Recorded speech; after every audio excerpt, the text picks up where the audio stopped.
The Forbidden Sector, the Great Hall of the Galactic Council, was silent. Hundreds of alien species sat in their seats, watching the massive screen at the center of the room. The screen showed a map of the galaxy. Most of it was filled with colors: blue for safe zones, green for habitable planets, yellow for dangerous areas. But in one corner of the map, there was only black. Ambassador Thoric floated to the center of the hall. His body was made of living crystal, and it glowed with soft blue light when he spoke. He was old, even by the standards of his species. He had seen many things in his long life. But the black zone on the map still filled him with fear. "Fellow members of the council," he said, his voice echoing through the hall, "I must speak about the dead zone." A wave of whispers passed through the audience. The dead zone was not a topic anyone liked to discuss. It was a place of death, a place where nothing could survive. The dead zone was a region of space spanning 40 light years. It sat between two arms of the galaxy, far from any major trade routes. Long ago, many stars had died there. Some had exploded. Others had collapsed into dense balls of matter that spun and released terrible waves of energy. The radiation in the dead zone was 600 times higher than what any known species could survive. Ships that entered did not return. Probes lasted only a few hours before their systems failed. For 5,000 years, the Council had marked this region as forbidden. No species was allowed to enter. There was no point. Nothing could live there. Nothing could be built there. It was simply a graveyard of dead stars. It was simply a graveyard of dead stars. "We have received a report," Thoric continued. 7 cycles ago, a human vessel entered the dead zone. More whispers. The humans were a young species. They'd only made contact with the galactic community 300 years ago. In that time, they had spread to dozens of worlds. They were curious, energetic, and often reckless. But they were also fragile. Their bodies were soft. They needed specific temperatures, specific atmospheres, specific conditions to survive. "We must assume they are lost," Thoric said. His crystal body dimmed slightly, a sign of sadness among his people. "Let us observe a moment of silence for our fallen friends." The hall fell quiet. Representatives from 17 species bowed their heads or performed their own rituals of respect. The humans were gone. It was tragic, but not surprising. The dead zone killed everything. But Thoric was wrong. Far away, deep inside the dead zone, a ship called the Perseverance was very much alive. Commander Donian Park stood on the bridge, looking at the view screen. Outside, the universe was beautiful and terrifying. Streams of radiation painted the darkness with colors that had no names. A pulsar, a spinning dead star, flashed in the distance like a lighthouse. Every 18 hours, its beams swept across their position, flooding the area with energy that would have killed any unprotected life form in seconds. "Radiation spike in 40 seconds, said Lieutenant Yoonji Kim. She sat at the sensor station, her eyes fixed on her screens. She was young, only 28, but she was one of the best sensor operators in the Frontier Corps. Dalian nodded. He did not look worried. "Shields?" "Holding at 82%. Good enough." The Perseverance was not an ordinary ship. Human engineers had built it specifically for this mission. When they had learned what the Galactic Council considered lethal radiation, they had laughed. Then they had gotten to work. The ship's hull was made of metamaterials, special substances that could bend energy around themselves like water flowing around a rock. Powerful magnetic field generators created invisible barriers that pushed away the most dangerous particles. Inside, the medical bay had machines that could repair damage to human cells faster than the radiation could cause it. Humans had spent 4 billion years evolving on a planet that tried to kill them every day. They had survived ice ages, volcanic eruptions, and impacts from space rocks. They had survived diseases, predators, and wars. Their bodies had learned to heal, to adapt, to endure. The dead zone was dangerous. But so was Earth. Dr. Jisoo Yoon floated onto the bridge. She was the ship's xenobiologist, a scientist who studied life on other worlds. In her hands, she carried a tablet computer. Her face showed excitement. "Commander," she said, "you need to see this." Do-hyun took the tablet and looked at the data. His eyes widened slightly. The screen showed a planet. It was not large, about the size of Mars. It orbited a dim red star at the edge of the dead zone. The data said it had an atmosphere. Thin, but present. The temperature was extreme, but within the range humans could handle with proper equipment. And there, in a crater near the equator, sensors had detected something impossible. Liquid water. The council survey said nothing could exist here, Jisoo said quietly. Do-hyun looked at the screen for a long moment. Then he smiled. The council never looked. It was true. For 5,000 years, the Galactic Council had avoided the dead zone. They had sent a few probes, but the probes had died quickly. No one had ever made a real effort to explore. No one had ever thought there might be something worth finding. But humans were different. Humans did not see danger and turn away. They saw danger and asked, "What's on the other side?" "Set a course," Do-hyun said. "We're going to take a closer look." Yoonji looked up from her station. "Sir, the radiation will be even higher near that star system. Then we'll increase shield power. And if the shields fail?" Do-hyun turned to look at her. His face was calm. "Then we'll fix them." The Perseverance changed direction and began moving deeper into the dead zone.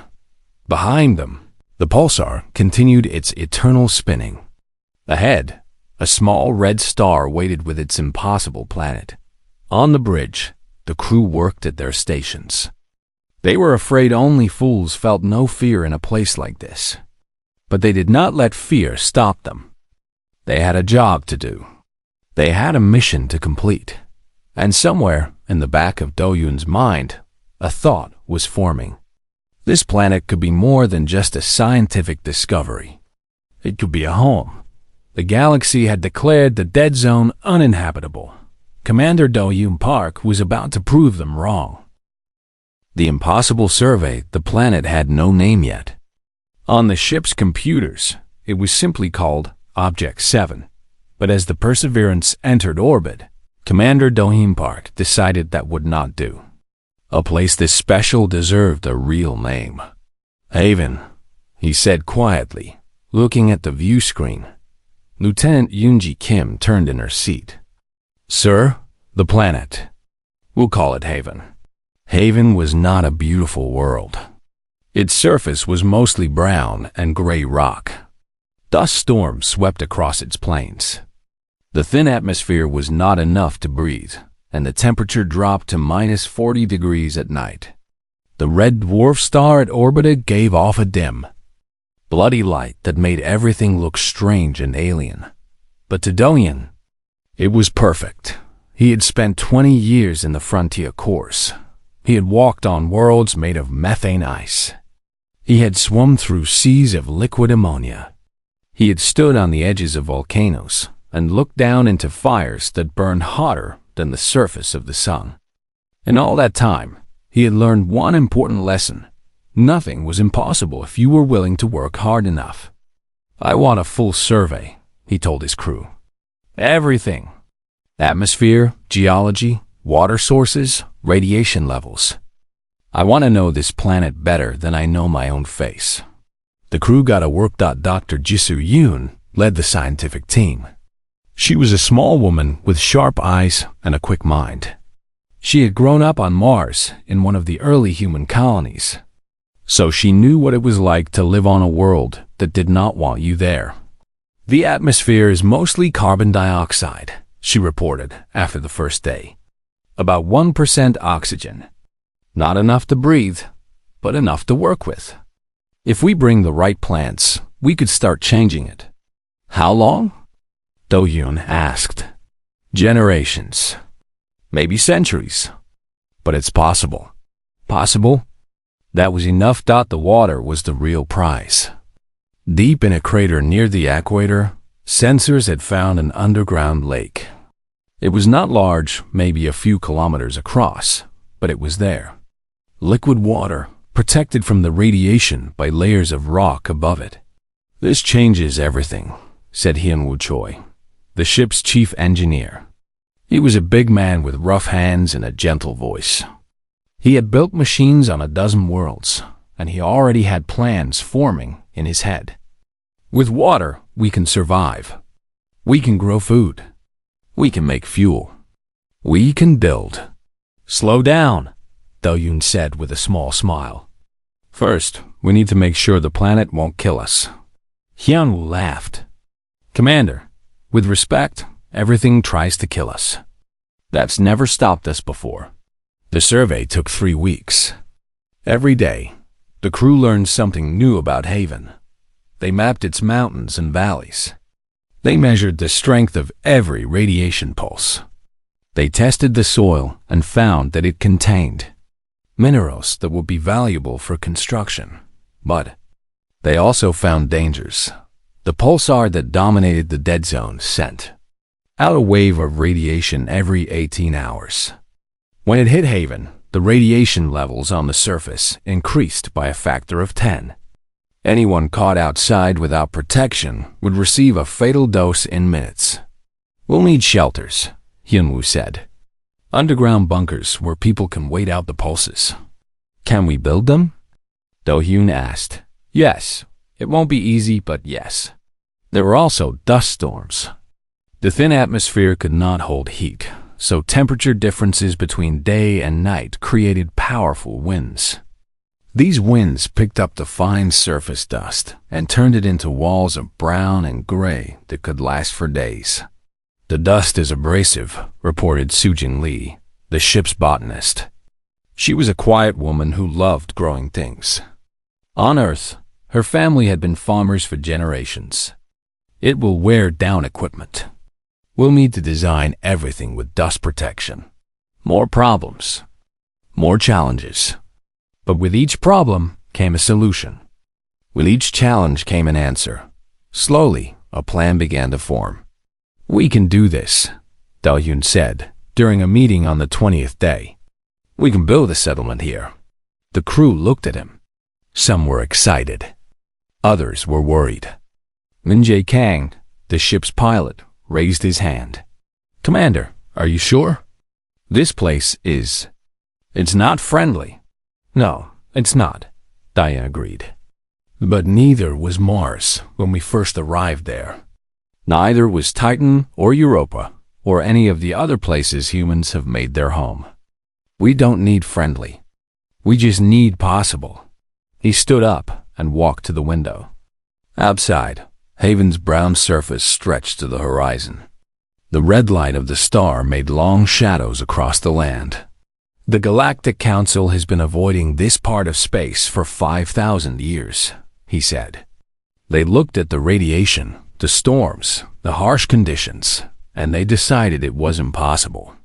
But they were wrong. He turned back to face his crew. Humans have always lived in impossible places. We lived through ice ages when other species died. We climbed the highest mountains and crossed the deepest oceans. We turned deserts into farms and swamps into cities. This, he pointed at the planet outside, is just the next step. Silence filled the room. Then Jisoo spoke. What do you need from us, Commander? Do-hyun smiled. I need you to help me build a home. One by one, the crew members nodded. They were afraid, yes. Only fools would not be afraid. But they were also humans. And humans did not run from fear. They faced it. They conquered it. They made it their own. All right then, Do-hyun said. Let's get to work. The next day, he sent a message to Earth. It contained all their survey data, along with a single request. Send supplies, send equipment. Send people. We have found a new world. The message would take weeks to arrive. The response would take even longer. But Do-hyun was patient. He had waited 20 years for a chance like this. He could wait a little longer. Meanwhile, the crew of the Perseverance continued their work. They mapped every crater. They tested every rock. They planned where the first buildings would go, where the first gardens would grow, where the first children would play. Haven was harsh and dangerous, and hostile to life. But it would not stay that way forever. The humans had arrived, and they intended to stay. Breaking ground. 3 months after the first survey, the supply ships arrived. There were 5 of them, each carrying tons of equipment, materials, and most importantly, people. 73 volunteers had answered the call. Engineers, scientists, doctors, farmers, all of them willing to leave everything behind for a chance to build something new. Hyun-woo Choi stood on the surface of Haven and watched the first habitat module descend from the sky. It was a large metal dome, about 50 meters wide, with thick walls designed to block radiation. Construction drones flew around it, guiding it to the ground with careful precision. 50 years, he muttered to himself. 50 years the galaxy avoided this place. Beside him, Soo-jin Lee was already on her knees, testing the soil. Her radiation suit was covered in brown dust, but she did not seem to care. She was focused on her work. The minerals here are perfect, she said without looking up. Iron, nitrogen, phosphorus, everything plants need. With some water from the underground lake and the right bacteria, I could have crops growing within a year. You're talking about farming in the dead zone, Hyun-woo said. Soo-jin finally looked up. Behind her visor, her eyes were bright with excitement. I'm talking about a garden. Maybe a greenhouse with tomatoes. My grandmother grew the best tomatoes in Korea. I always wanted to continue her tradition. Hyun-woo laughed. The sound was strange in this desolate place, but it felt good. Tomatoes in the dead zone. The council would think we're insane. Maybe we are, Soo-jin said. But I prefer to call it hopeful. The construction began immediately. There was no time to waste. The pulsar would send its radiation wave in 12 hours, and everyone needed to be under shelter. By then, the first dome was designated as the main living quarters. It had room for 100 people, with separate areas for sleeping, eating, and working. The walls were lined with water tanks that helped absorb radiation. Air recyclers hummed constantly, cleaning the thin atmosphere that seeped in from outside. Commander Do-hyun Park supervised everything. He was everywhere at once, checking construction progress, reviewing safety protocols, helping carry equipment when extra hands were needed. He slept only 4 hours a night and ate his meals standing up. You need to rest, Dr. Ji-soo-yoon told him one evening. I'll rest when the first phase is complete, he replied. That's 3 months away. Then I'll rest in 3 months. Ji-soo shook her head but did not argue. She knew Do-hyun well enough to understand that nothing would change his mind. He was driven by something deeper than duty or ambition. He truly believed in what they were building. And slowly, Haven began to take shape. By the end of the first month, they had 3 domes completed. The main living quarters, a medical facility, and a storage building. Power came from a small nuclear reactor that had been brought on one of the supply ships. Water was pumped from the underground lake through a system of pipes and filters. By the second month, they added a workshop for repairs and manufacturing, and a communications center that could send messages all the way back to Earth. The settlement was starting to look like a real community, but the hardest part was the radiation. Every 18 hours, the pulsar's beam swept across Haven.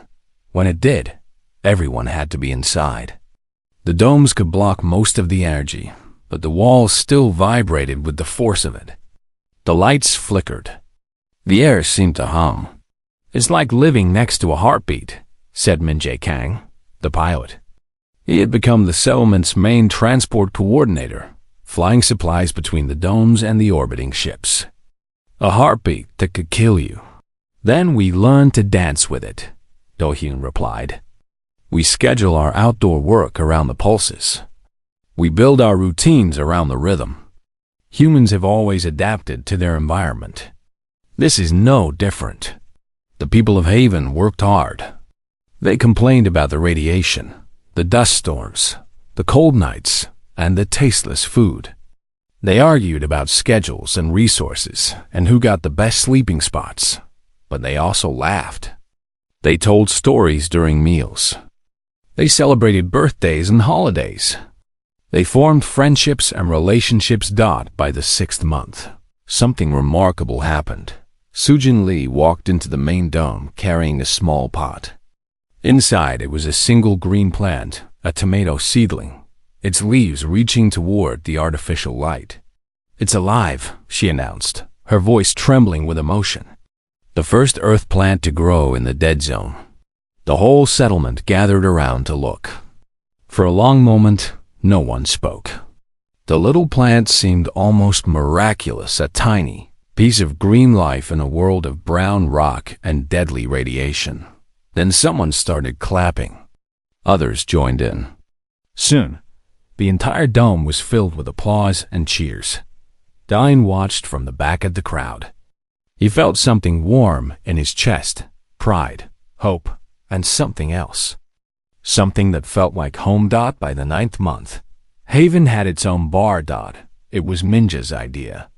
He had smuggled 40 liters of soju aboard one of the supply ships, hidden inside containers marked medical supplies. When Do-hyun discovered this, he called Minjae into his office. You broke regulations, Do-hyun said seriously. Yes. Commander, you could be sent back to Earth. Yes. Commander. Do-hyun stared at him for a long moment. Then his serious expression cracked, and he smiled. How much did you bring? 40 liters, sir. That's not nearly enough. The next supply ship should bring more. Minjae grinned. I'll make sure of it, Commander.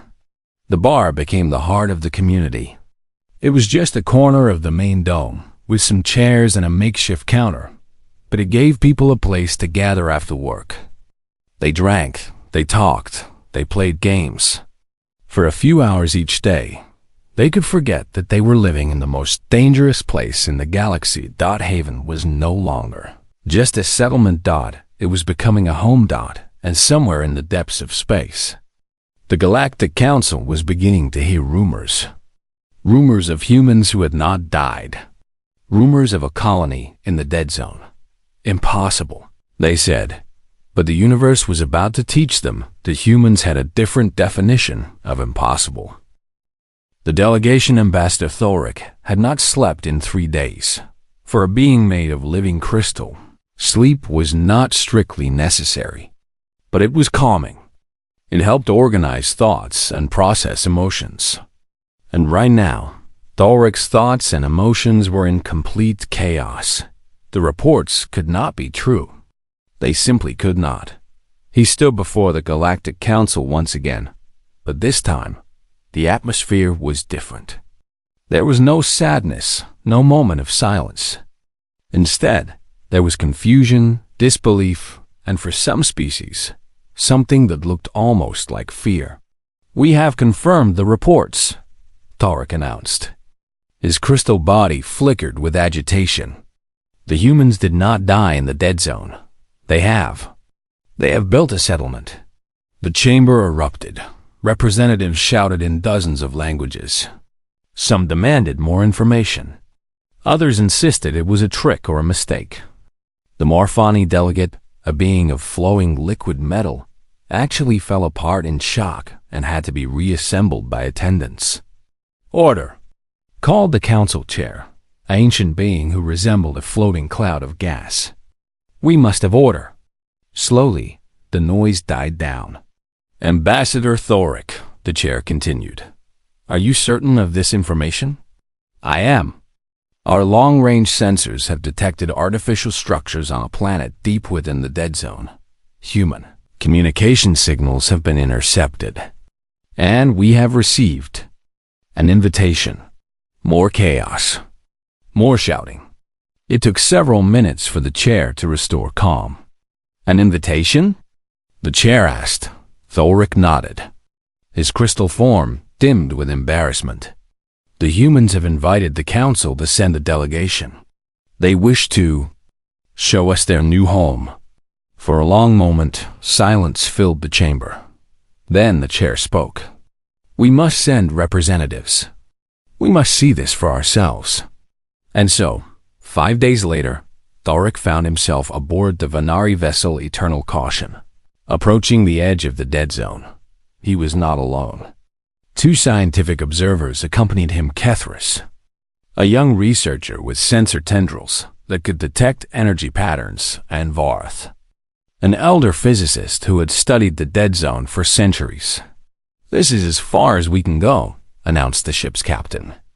They had reached the boundary where the radiation began to increase. Any further and our shields will begin to fail. Thoric looked at the black space ahead. Somewhere in that darkness, humans were living, thriving. It made no sense. Prepare the shuttle, he ordered. Maximum shielding. We will continue from here. The shuttle was small but heavily armored. Its shields were the strongest the Venari could build. According to calculations, they would last exactly 4 hours in the dead zone's radiation. This is madness, Varth muttered as they launched. 4 hours. If anything goes wrong, then we will die, Thoric said calmly. But we must know the truth. The journey to Haven took 2 hours as they approached the planet. Kethris pressed her face to the viewing port. Her sensor tendrils were extended fully, taking in data. The radiation is decreasing, she said with surprise. Near the planet, it is almost tolerable. The planet's magnetic field, Varth realized, and the composition of its atmosphere. They provide some natural protection. But not enough, Thoric said. Not nearly enough for any known species to survive long term. They landed near the main settlement. Through the shuttle's windows, they could see the dome, 6 of them now, connected by covered walkways. Strange vehicles moved between them, and figures were walking around outside. Humans, without full radiation suits. Thoric's crystal form flickered with disbelief. The shuttle's door opened, and a figure approached. It was a large human male wearing simple clothes and only a thin face mask. Welcome to Haven, said Hyunwoo Choi with a broad smile. He extended his hand. I'm the chief engineer here. Can I offer you some tea? Thoric stared at the offered hand. Among his people, physical contact was rare and significant, but he had studied human customs. He reached out and grasped the hand carefully. I am Ambassador Thoric. This is unexpected. I'm sure it is. Please, follow me. Commander Park is waiting. The delegation walked through the settlement in a daze. Everything seemed impossible. They passed a dome where humans were eating and laughing together. They passed a workshop where machines were being built. They passed a greenhouse where plants, actual living plants, were growing in neat rows. Is that a vegetable garden? Kethris asked, her voice weak. Tomatoes, mostly, said Dr. Jisoo Yoon, who had joined them. Also some peppers and herbs. The first harvest was last month. Varth stopped walking. His whole body trembled. This is impossible, he said. The radiation here should kill organic life within days. Your cells should be destroyed. Your DNA should be shattered beyond repair. Jisoo smiled patiently. Would you like to see our medical data? She led them to the medical dome, where screens displayed charts and graphs. Kethris studied them intently, her tendrils flickering. You are taking damage, she said slowly. Low-level radiation damage to your cells. But you are also healing. Your bodies are repairing the damage almost as fast as it occurs. Human cells have repair mechanisms, Jisoo explained. We evolved on a planet with a thin atmosphere and a young star. We have always been exposed to radiation. Our bodies learned to deal with it. But this much, we also have help. Jisoo gestured to a machine in the corner. Advanced medical technology. Treatments that boost our natural healing. Drugs that protect our DNA. We are not surviving despite the radiation. We are adapting to it. Thulrik finally found his voice. You built all this in less than 1 year? Yes. In a region that the Council declared uninhabitable for 5,000 years? Yes, but why? Commander Do-Hyun Park chose that moment to enter the medical dome. He was smaller than Hinwoo, with a calm face and intelligent eyes. He looked at the alien delegation with curiosity rather than hostility. Why? He repeated. Because it was there. Because everyone said it could not be done. Because humans have always wondered. What lies beyond the next horizon? Thulrik's crystal form pulsed with a mixture of emotions he could not name. You are either very brave or very foolish, he said. Do-Hyun smiled. Why not both? The delegation stayed for 3 hours. And they saw the bar, where Min-jae Kang was teaching card games to some new arrivals. They saw the school, where lessons were being planned for children who would be born here. They saw humans working, playing, living. When it was time to leave, Thulrik turned to Do-Hyun one final time. The Council will not understand this, he said. They will be afraid. They don't need to understand, Do-Hyun replied. They just need to accept that it's real. And if they don't? Do-Hyun shrugged. Then we'll be here anyway. The universe doesn't need permission to change. The shuttle lifted off. As Haven grew small beneath them, Thulrik looked out at the dead zone, region of death and danger and impossible. Life. The universe had just become a much stranger place, and the humans were only getting started. The summer home 1 year had passed since the Perseverance first entered the dead zone. Commander Do-Hyun Park stood on the observation deck of the main habitat dome, looking out at the landscape that had become his home. The red light of the star painted everything in warm colors. In the distance, dust rose from a new construction site where the 7th dome was being built. In his arms, his daughter Yuna slept peacefully. She was 3 months old, born right here on Haven, the first human to enter the world in the dead zone. Her small chest rose and fell with each breath. Her tiny fingers curled around her father's thumb. She's beautiful, said a voice behind him. Do-Hyun turned to see Dr. Jisoo-yoon approaching. She looked tired but happy. The past year had been hard on everyone, but especially on the medical team. They had worked around the clock to keep everyone healthy. She is, Do-Hyun agreed. And she's adapting. It was true. Yuna's latest medical scans showed something remarkable. Her body was already developing stronger radiation resistance than the adults around her. She was changing, growing, evolving in response to her environment. The first generation of true dead zone humans. The Council has made their decision, Jisoo said. She handed him a data tablet. Do-Hyun read the message with one hand while cradling Yuna with the other. His expression did not change, but a small smile formed at the corners of his mouth. They've officially recognized Haven as human territory, he said. They had no choice. We proved it's possible to live here. They couldn't pretend otherwise. They're not happy about it. They rarely are when humans do something they said couldn't be done. Do-Hyun laughed softly, careful not to wake his daughter. Outside, Haven continued to grow. The population had reached 217 people. More volunteers arrived with every supply ship. Engineers, doctors, teachers, farmers, artists, all of them eager to be part of something new. The settlement now had everything a community needed. There was a medical center with equipment that rivaled the best hospitals on Earth. There was a school where 12 children attended classes taught by people who had never imagined being teachers. There was a workshop that could build or repair almost anything, and there was still the bar. Minjae Kang had expanded it twice. What had started as a corner of the main dome was now its own small building, complete with comfortable chairs, music, and decorations made from local materials. People gathered there every evening to talk, play games, and forget their troubles for a while.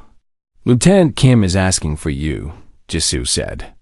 "Something about the council's questions." Do-hyun nodded and handed Yuna to Jisoo. "Watch her for me?" "Always." He walked through the connected domes toward the communications center. Along the way, he passed people he had come to know well over the past year. Hyunwoo was arguing with a team of engineers about the best design for a new water recycling system.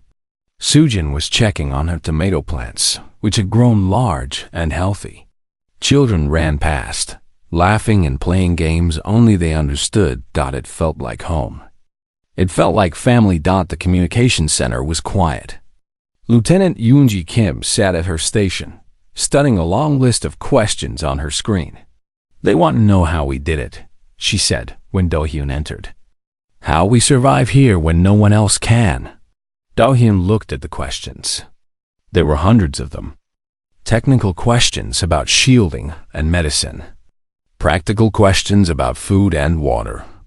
Philosophical questions about why humans would choose to live in such a hostile place. "What should I tell them?" Yoonji asked. Do-hyun thought about it for a long moment. How could he explain? How could he make beings who had evolved on paradise worlds understand what it meant to be human? They had grown up on planets with perfect temperatures, clean atmospheres, gentle radiation levels. They had never known struggle. They had never had to fight just to survive another day. Humans were different. 4 billion years ago, life on Earth had been simple. Single cells floating in warm oceans. But those oceans had not stayed warm. Ice had come. Volcanoes had erupted. Asteroids had fallen from the sky. Again and again, life had been pushed to the edge of extinction. And again, it had survived. The ancestors of humans had lived through 5 mass extinctions. They had evolved from tiny creatures hiding from dinosaurs to the dominant species on their planet. They had spread from Africa to every corner of Earth, adapting to deserts and mountains, jungles and frozen wastelands. When Earth became too small, they had looked up at the stars and asked, "What's out there?" The dead zone was just another challenge, another obstacle to overcome, another mountain to climb. "Tell them," Do-hyun said finally, "that we're stubborn." Yoonji looked at him with surprise. "That's not very diplomatic, sir." "No, but it's honest." She smiled and began typing. Later that evening, Do-hyun returned to the observation deck. Jisoo had put Yuna to bed, so he stood alone, watching the stars. The pulsar flashed in the distance. Its beam swept across Haven's position, but inside the dome, he barely felt it. The walls held. The shields held. Life continued. Below him, in the garden dome, Sujin was harvesting tomatoes. The red fruits looked strange in the red light, but they tasted just like the ones her grandmother used to grow in Korea. A piece of Earth, transported across the galaxy to a place where nothing should live. In the bar, Minjae was teaching a new group of arrivals how to play poker. The game was loud and filled with laughter.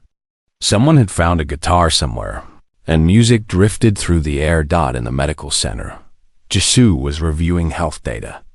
The news was good. Everyone was healthy. Everyone was adapting. Everyone was thriving. This was home. The Galactic Council had declared the dead zone uninhabitable. They had marked it in black on their maps and forbidden anyone from entering. For 5,000 years, they had been certain that no species could survive here. They had been wrong. Humans had arrived. They had built shelters and farms and schools. They had raised families and created communities. They had turned the impossible into the ordinary, and they were just getting started. More supply ships would come. More volunteers would arrive. Haven would grow into a city, then a nation, then perhaps something even larger. The dead zone would not remain dead forever, because that was what humans did. They faced the darkness and lit a fire. They stood at the edge of the void and built a bridge. They looked at death and said, "Not today." Commander Dine Park smiled as he watched the stars. Somewhere out there, the universe continued on its endless journey. Stars were born and died. Galaxies spun in their ancient dance.